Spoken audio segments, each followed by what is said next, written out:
Okay. What I'd like for you to state your name, and No. then I'll ask you a couple of questions, and they'll be open-ended. And if you don't feel like answering, don't. Okay. Okay. Well, I'm Keith Hoile. Mm-hmm. And when did you come here? In spring of 2012, we bought a house, and we were actually part-timers until October of 2014. But we started whenever we were in Polly's going to church here. In fact, Judy Engel was the senior warden at the time. Oh, yeah. And there was some kind of capital campaign going on. Yes. And which, yeah, not surprising, right? And we were so impressed after just 1 week, one visit here on Sunday. We made a modest pledge to the capital campaign at that time. We knew almost instantaneously that this was going to be the church for us. We didn't church shop at all. Really, so. Had you been Episcopalian before? Yes. Well, I guess Am was a cradle Episcopalian. And I was maybe what you'd call a fellow traveler for a long time. I mean, I wasn't raised as an Episcopalian, but how I was raised wasn't what I was interested in as an adult when I got out of school. So when we got married, I just started going to church with her. And where did you meet Ann? Fort Leavenworth, Kansas. We're both Army brats. So anyway, but I never bothered to get confirmed actually until I came here. And that's when I got confirmed here at Holy Cross Faith Memorial. So. And was that with Charlie Rosenberg, Bishop Charlie, or was Yes. That? Yeah. Well, we renewed our baptismal commitment with him. Oh, nice. Yeah.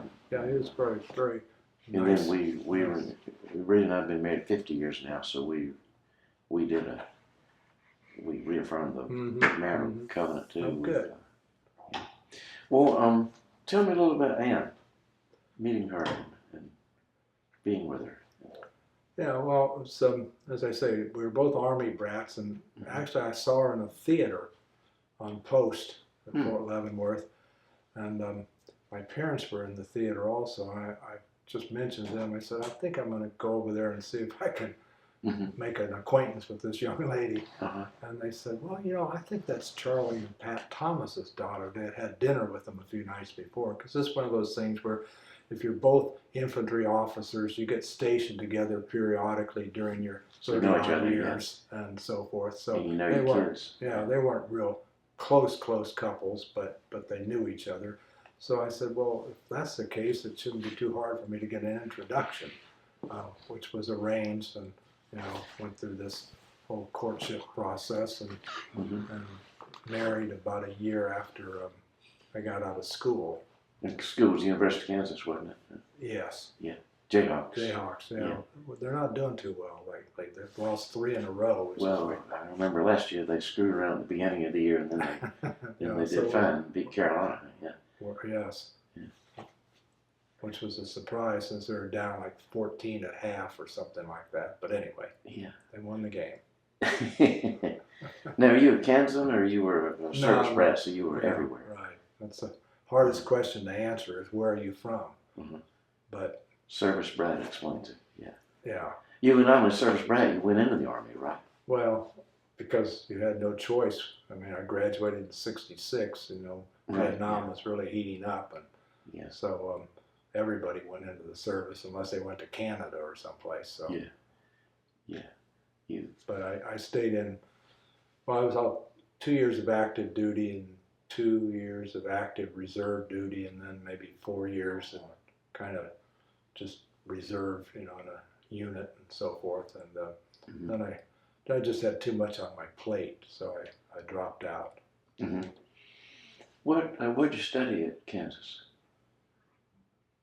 International relations. Oh, it's a good thing to study.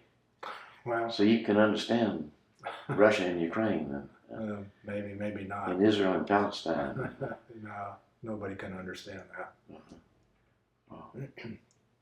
And then, as I recall, you worked for Volvo? Most of my adult life. I mean, 25 years. That's a long time. Yeah, And this brought you into North Carolina? it did. Well, so actually, my first job out of school was with IBM, but that only lasted until I got pulled into the Army. Mm-hmm. And then I went to work for Kodak after Mm-hmm. that. I worked for Kodak for 10 years. And fortunately, I didn't like the weather in Rochester, so we left under our own terms before the roof fell in on silver halide photography. Yeah. And I found a job in Wake Forest, actually. Oh. So we lived in Raleigh, and then that company got bought. So a lot of us had to find jobs, and I found a job with Volvo in Greensboro. Mm-hmm. And that's where I ended up most of my time. Yeah. And what Episcopal church did you attend there in Greensboro area? Well, a couple of them, but mostly Holy Trinity. It was a downtown, big church, large congregation downtown. Yeah. Well, the North Carolina, I guess, came through pretty smoothly through the issues of the gay bishop, and I think so. didn't seem to have, certainly didn't have Not like South Carolina. not like South Carolina. No, Yes, for sure. nothing's like my native state. Yeah. Oh. Okay. Well, 2012. By then, Father Will is here. And Actually, Alec was Alec was our interim. at the time we actually arrived here, because the former priest had gone. I never met him at all. Yeah. And then Father Will came. Mm-hmm. And so you got to know Father Barron pretty well as an interim, and then Father Will, got to. Were you here the day he passed out in Mass, or? No. That was, we've had interesting experiences with Father Will, I remember shortly after he was here, he took a day off, or I don't know how priests take days off or whatever, but anyway, and he was going to go to a Grateful Dead concert. Mm-hmm. And I said, I'd met a lot of Episcopal priests in my not so many Grateful Dead, but he was the first one who took a day of vacation to go to a Grateful Dead concert. So I knew I was dealing with a different kind of priest. That's true. So. That's true. Some of them work on cars, but not with as much enthusiasm. Right. Well, when I think of you, I think of charity and volunteer. Were you always that way? Pretty much. I used to tutor elementary school kids in Greensboro in both math and reading. Mm-hmm. So I've always liked doing something to help out other people. Yeah. I haven't been involved with a food pantry before getting involved here. I was going to say, I also, of course, think of our food bank, but right. You had done that before you got here. Not really, no. It's been mostly things like with school kids. Tutoring. And so forth, yeah. Yeah. How did you get in with our food bank? Well, I met John and Virginia Hart, and he was running it at the time, and I just said, do you need somebody to help serve people and so forth? And I guess there was an opening. I don't remember exactly. It was in the old building, of course. Mm-hmm. And so I just started volunteering, and then I just got more and more involved as time went on. So yeah. It's funny with you sitting there, talking about John. He used to sit there, and we would all talk about the Bible, and then y'all would go over and run the food bank. And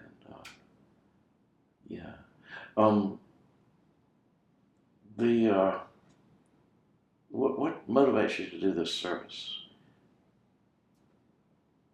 Well, I guess it's a feeling that I've been so blessed in my life. I've always felt like I had some sort of a little not a guiding star exactly, but just like bad things that didn't seem to happen to me, and I thought I always came out better than I deserved, to be honest, in a lot of situations. And I just thought, there are just so many unfortunate situations with people that are not their own fault for the most part. And I just wanted to do something to help out communities. I've always wanted to do something to help out people where I live. So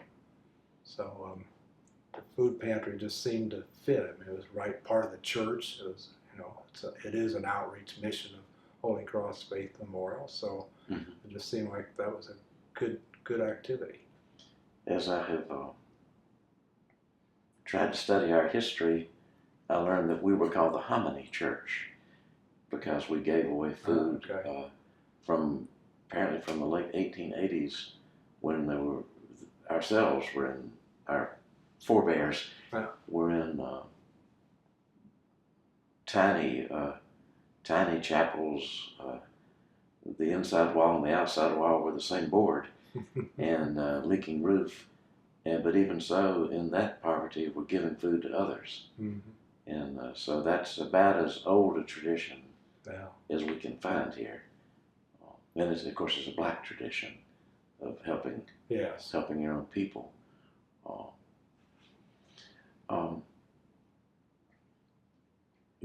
Were your parents like that? Were they charitable and doing outreach?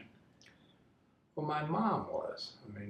I mean, I don't know that I remember that she did anything like serving on committees or something, but I remember one of the things she would always find someone who was single, who was alone, to invite for Thanksgiving dinners and things like that. It even irritated my dad occasionally.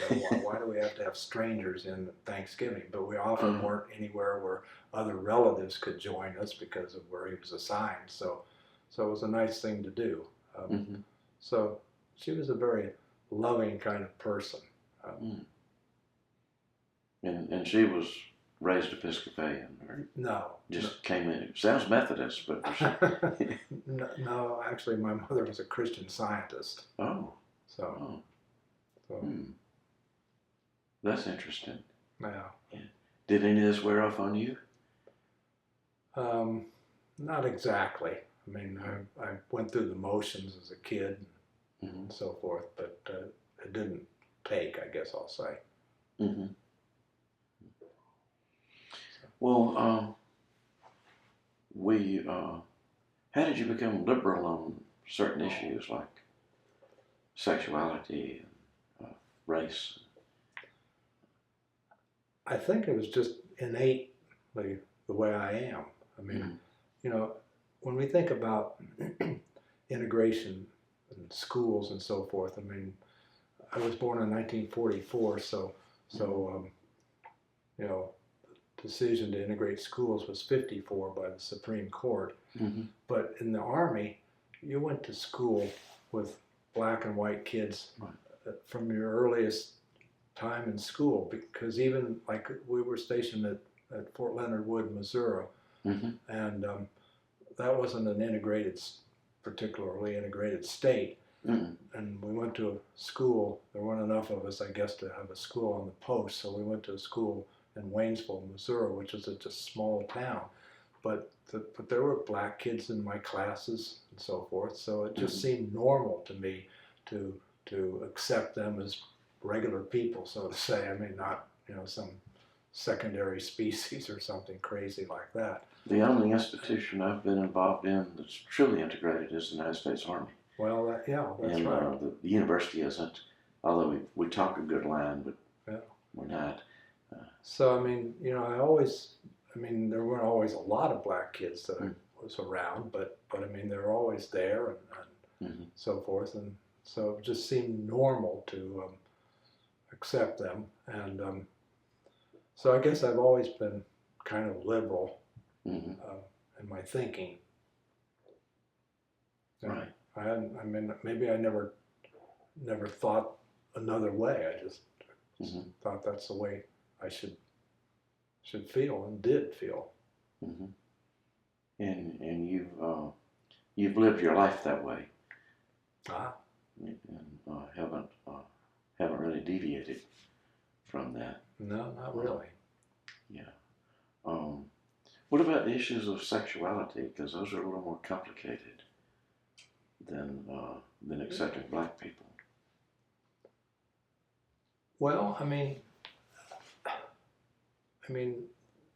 here's what I think about it, Jack. I mean, I can't imagine anybody who just voluntarily, especially more than a few years ago, said, I think I want to come out of the closet and be openly gay and subject themselves to this kind of, hatred and everything else that gets expressed by a lot of people. And I thought, well,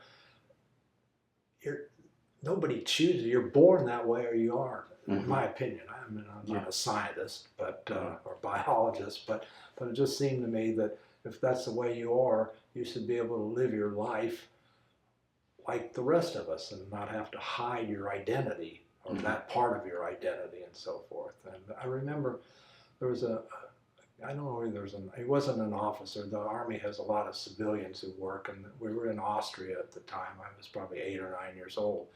And there was a guy who was a civilian working for the Army over there that my mother was convinced was a closet gay. And but at that time, this would have been 1953, 54, I mean, you probably had no choice if you wanted to keep your job. Yeah. And so forth. I thought, well, as I reflected back on that, so what? I mean, so I just, and I'll extend that to trans and LGBTQ and everything else. I mean, it just, if nature turned out that way for someone, then that's fine. I mean, you shouldn't have to live in fear and hiding and all that kind of stuff. I mean, I agree. Now, I did not, I came to that much more slowly, much more gradually, and much older when I began and I must say that I can't square that kind of hatred, homophobic hatred, with anything Jesus did or said. Certainly not. Though there are plenty of people that do. Yeah. I don't know in my case that I thought about it and said, what would Jesus do sort of thing. It just seemed normal. I remember when I was a sales rep for Kodak, and there was a guy I used to call on at the University of Chicago who bought microfilm equipment back when that was what people did to store records and so forth. And, he was clearly gay, and I didn't feel threatened. I didn't feel anger. He was just a customer who bought microfilm equipment. He was a good guy to chat with and talk to and so forth. And I mean, so it just seemed fine to me. Yeah. Father Barron's story about our unconditional, we accept unconditionally, and how that connects in a kind of left-handed way back to Bishop Lawrence. You know that story. So Vaguely. He had said some people think they have to accept everybody unconditionally, and our vestry said, well, we do. Yeah. And, yeah. Well, yeah, I mean, I love Father Will's closing thing that he says every time, everybody has a heavy burden in some way, and go out and, express God's love to everyone you meet unconditionally and so forth. I mean, it's a great way to end a Sunday and to be gentle with yourself. Right. Yeah, I like that too. Yeah, it's very nice way to end. I always felt like he's talking directly to me, though he's actually talking to many people. Of course, yeah. Well, I don't know if you feel like talking about it, but Anne had quite a difficult ending, and yeah, I mean, of course, ovarian cancer is tough one. The 5-year survival rate, even on people 20 years younger than she was, if it's not diagnosed at stage 1 or close to stage 1, you don't make it beyond 5 years statistically. It's just, but she was never in pain. To any great extent. She didn't have to use opioids or any of those sorts of things. and she knew when it was time to give up the fight.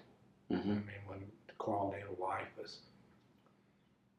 approaching zero. I mean, about all she could do. And she was on, I think it's called TPM. It's a liquid thing that I had to connect her to every night because she couldn't eat. And one of the side effects of it is you lose your ability to swallow anything but liquid. And, it was just, so that was at night, and then get up and take a walker into the living room and turn on the TV. I mean, she couldn't play tennis or any of those Right. sorts I of think things of her as that a she tennis loved to player, do. but she Yeah, had she loved tennis. And Mm-hmm. I used to say I was a tennis widower, sorry. Mm-hmm. She was in, 3 leagues at the same time. So, that's a lot of tennis. Yeah. that's a lot of tennis. Mm-hmm. So, I mean, you never actually finished the grieving process. It just kind of recedes someplace in your mind a little bit. I mean, the other day I was coming out of Truist Bank and I just dropped something off there, and I got in the car and I have Sirius XM, and it's on a 60s or 50s thing most of the time, and it was Johnny Mathis singing the 12th of Never, and the tears just started pouring down my eyes. It's a great song. Yeah. Yeah, because it was one that she loved and we loved and so forth. So I mean, I've moved on. I mean, you have to. I think I do a pretty decent job of living in the present, Jack. I mean, I don't live in the past particularly. I don't think about what I could have done differently or any of that sort of thing, and I don't worry about the future. So I just try to live in the present as much as I can. And were church people here helpful to you? yeah, Sandy Moyle in particular was very helpful. She used to bring communion over and so forth on Sundays after Ann couldn't go to church any longer. And Virginia was her, what do you call the person? Stephen minister, right? Virginia Hart was. And so that was very nice. I mean, Ann really appreciated that. Well, Virginia and John were both real servants. Yes, they were. Tell me a little about Sandy Moore. Well, I mean, she's just a really nice person. I sort of haven't been as much contact with her in the last few years, but I mean, even after she retired, I keep in touch with her on Facebook and so forth, and occasionally have a cup of coffee with her or something like that. But she seemed like someone who was really made for pastoral care kinds of That's a good way to ministry. put it. Yeah. Yeah, Yeah. So. And she was the connection for the food pantry too for a long time when she was an assistant rector. So we had a lot of contact just on that alone. But yeah, so. I guess female priests were nothing particularly scary or off-putting for you. No. Father Tim at Holy Trinity in Greensboro, the assistant rector there was Virginia. I've forgotten her last name, but I was on what's called the Social Ministries Commission, which was a group of about a dozen people, and we would determine how to disperse a lot of a pile of money to different charitable organizations and so forth. And she headed that up, and so I mean, it just seemed natural. I mean, at one point in my life, at Volvo, I reported to a female, and didn't bother me. It was interesting because we had a Swedish guy who was in the States for kind of the beginning of Volvo, and when he was asked to report to a female, he basically quit and went back to Sweden. And so he wouldn't do it, but I just never had that kind of hang-up. I mean, Anne was a strong personality and a very bright person. I had no doubt her IQ was higher than mine, and I never felt intimidated by that. In fact, I always said, instead of being a paralegal, if I could have gotten her through law school, I could have retired really early and been a much better golfer or tennis player because you would have made a lot of money. But Yeah. so Now the Army really didn't have very many women doing anything when you were in, did they?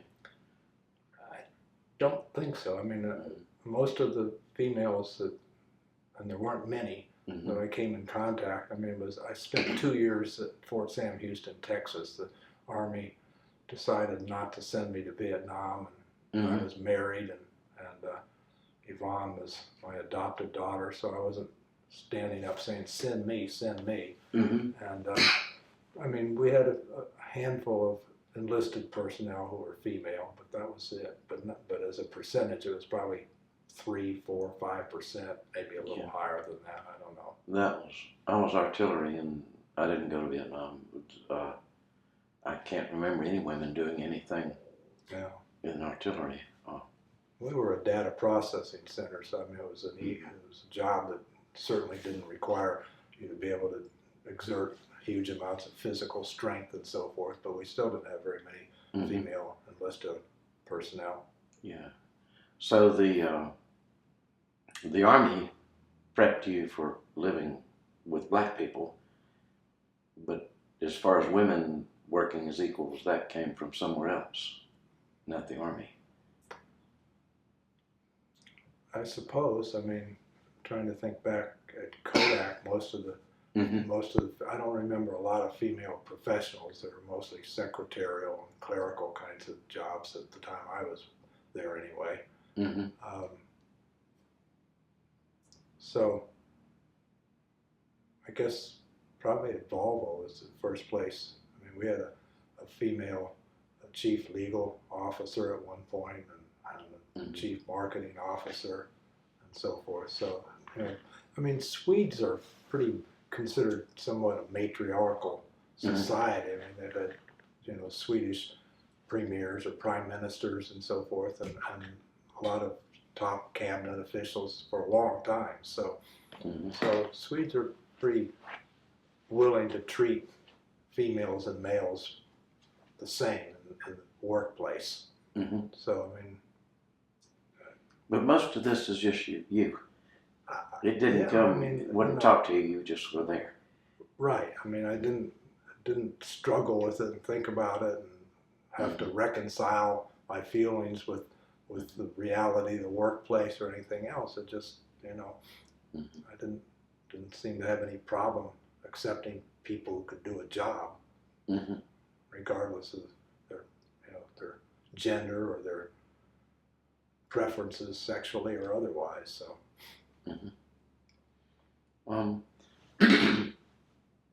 Now, the church is accepting, this church is accepting, but the community itself isn't so much. So do you ever have difficulty dealing with the social attitudes of our neighbors? Well, I play a fair amount of golf at Tradition, and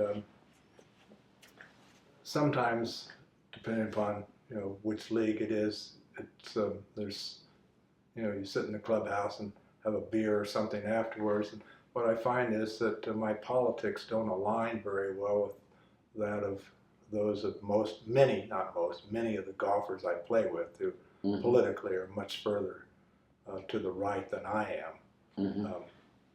So, and maybe I don't fit in with South Carolina generally. Facebook once had a quiz where you answered 5 questions, and then you say what state you live in, and it tell you where you'd find the most people who would be compatible with you. And I've found that I should live on the campus of South Carolina State University. Okay, yes. Yeah. So I don't remember what the questions were, but that's where it said I would be most comfortable.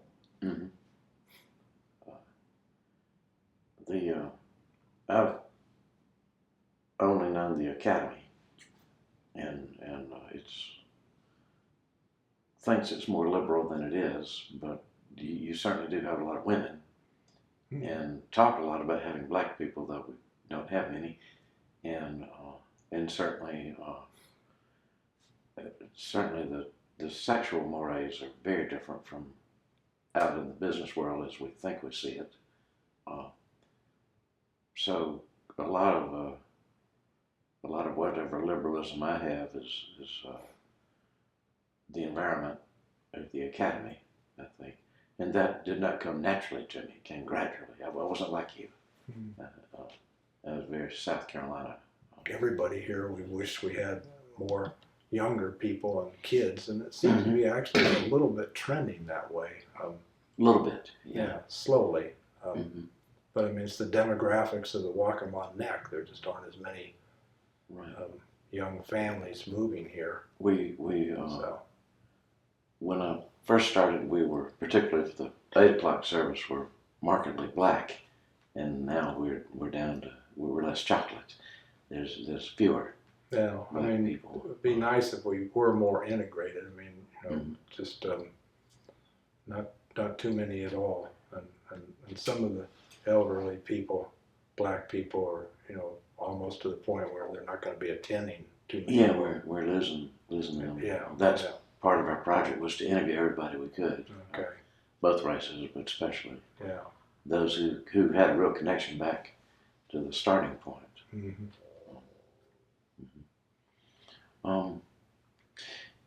This church is friendly. Episcopalians, as a rule, aren't noted for being especially friendly.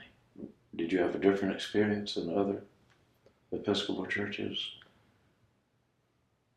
I can't think of one where I felt we weren't welcome, but Mhm. but at the same time, I've been in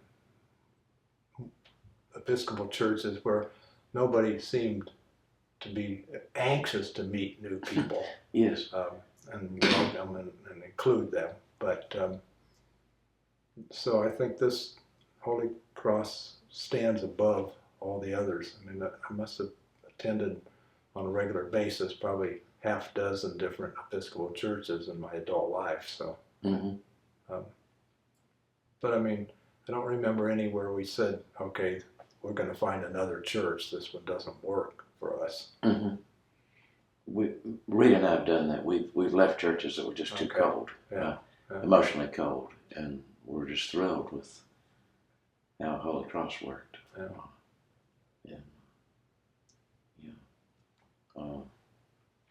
We're almost the opposite of the stereotypes about Episcopalians. I think, although the church has changed so dramatically, half population didn't start out as Episcopalians. Mm. Yeah. So it's really made us a change for the better, I think. Yeah, diversity is good. Well, and it keeps us alive. Mm-hmm. We're Mm-hmm. reduced in number. If half are non-Episcopalian, that means we're at the point of real extinction. And I would rather not be extinct. I'd rather just bring more people in. Right. Yeah. Well, any particularly memorable characters here besides the priest?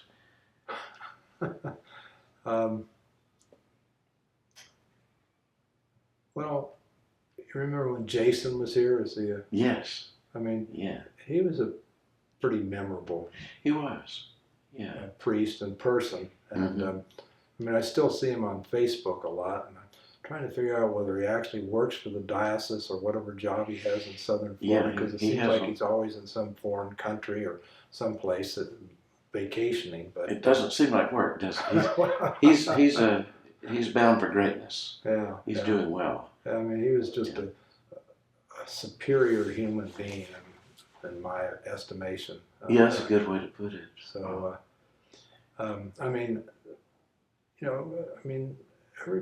everybody. I mean, we've had good senior wardens. I mean, Barton Belt is just amazing as junior warden, and Susie. I mean, the other day, I'd be talking to people and they say, "Oh, we're going to miss you in the pantry, blah blah blah," and I'd say, "The pantry's going to do fine. It's when Susie retires that then there's everything somebody's falls going apart. to be Yeah. really missed." So I mean, she's amazing. I used to work on Mondays in the parish house, just answering phones and doing odd projects and so forth. And she was just always so nice, and you know, she'd give you a little Christmas present and things like that. She was just so. We're blessed to have a lot of nice people who are connected with the church. Mm-hmm. So I think that's a good way to put it. But you're about the nicest of those, and your leaving is a loss for us. Well, as I say, I mean, the old cliche is nobody's irreplaceable, as we all know. But and you know, I'm gonna miss a lot of things about this. I mean, this is a case where I went up at Thanksgiving to spend Thanksgiving with my son and daughter-in-law and so forth. And at that time, if you had asked me, when will you leave Pawleys Island? I would have said probably in 5 or 7 years. I'll feel like I need to be closer to my kids. And they did a sales pitch on me, basically, saying, don't wait till we have to drag you out of there. Come back while you're healthy and active and can do a lot of things with us and grandkids. I mean, my grandkids are adults, so I don't do things with them the way when they were little. But nonetheless, I mean, I can see them, and I'll get a closer relationship with them living up there than I would down here. And this is Cary? Cary, right. But Greensboro is only an hour and 15 minutes away, so I mean, it's an easy day trip to spend time with my daughter over there and her family. So, so I started thinking about it, and I said, well, I have a lot of friends here, but I don't have any like super deep roots. I've never, you know, fallen in love with somebody here that I say, okay, you know. So it was just made sense to. And I thought, you know, I've been involved with the pantry since early 2015, so that's like 8 years. And, you know, I don't feel too guilty about leaving the pantry at this point. I mean, it's in good hands with Nancy and Sarah and Lisa and a bunch of other people. So, so I think I just decided that the timing was right, so. I was surprised when John left it, but it, of course, didn't collapse, and I expect it'll go on. Right. Well, and Linda ran it for a number of years, too, when I was first involved after John left. And, you know, what was going to happen when she left it. And then Nancy stepped up and asked me if I'd coordinate it with her. And I'd always liked Nancy, so I said, sure, I'll do that. And I, you know, so. I'll miss the people I work with at the pantry, but I remember, I guess it was about 08 or 09, there was some talk about maybe people don't need this service anymore, and then we were given hard data to show that probably need it more than ever, that the government programs were not adequate, and other sources for the food insecure were nowhere near adequate, and then Renee, of course, has shown us we're not even beginning to understand the breadth and depth of the poverty and hunger in the area. Absolutely. So it's vital ministry getting more vital if such a thing can be. And you'll do that in Cary too. Well, I asked the rector at St. Paul's, you know, if they have a food pantry, and what they do is have food drives, and then they take it to a very large food bank or food pantry someplace in Raleigh, so they don't run their own. But so I'll just see how that works out. Maybe I'll get involved, whatever they're doing in Raleigh. So. Yeah. Is there anything you'd like to say for us to remember you by? Well, I don't know. I mean, you know, I'd just like to be remembered as a nice person, a nice guy. And I think that's probably, if I say, well, whatever limited amount of success I've had in life, it wasn't because I was the smartest guy in the room necessarily at all. More the case of I could work with a lot of different people and get along with a lot of different personalities and work as a group or a team to accomplish something. So that's, I guess, the way I'm built. Mm-hmm. And so I'd like to be remembered as someone who enjoyed Holy Cross Faith Memorial, enjoyed the food pantry, and enjoyed working with people and serving others, and was nice while doing it. So that's enough. Well, you will be remembered. Well, thanks.